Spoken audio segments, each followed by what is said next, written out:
You would have to go to 100,000 churches and 100,000 inner cities and talk to pastors, and you'll find out the ones that I go through, and I've been all over this country.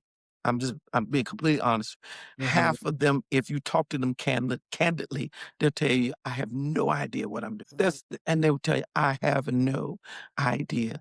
Um, there was a documentary on TBN where they had some of the older theologians, all of them were in their 80s, and they were talking about how they went into some places in the South, in Louisiana and Mississippi, and found out that a lot of the preachers couldn't even read.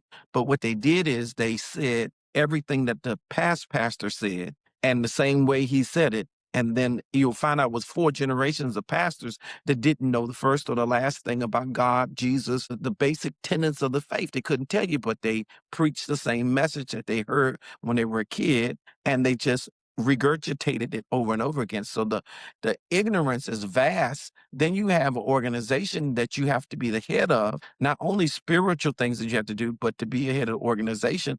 And you see the lack of solvency. There is, like I said, is a lot that goes on. Neglect is creating abuse.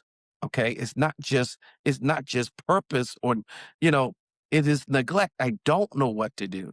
I don't know how to handle this.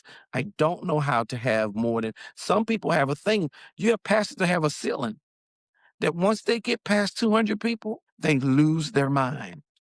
They go wackadoo. I've seen it from coast to coast. Once they get 200 people, they start feeling like the the countess of whomever, and they start walking on air, and they destroy the church, and it goes back down to 50. And then they go again and they get big and they have these complexes and they'll be perfectly fine. I promise you. I've seen it with my own eyes. The nicest person you ever met. And as soon as they get a little bit of umph behind them, they lose it. Start talking to people nasty. You're supposed to do this. You're supposed to do that. So it's a lot of mental illness.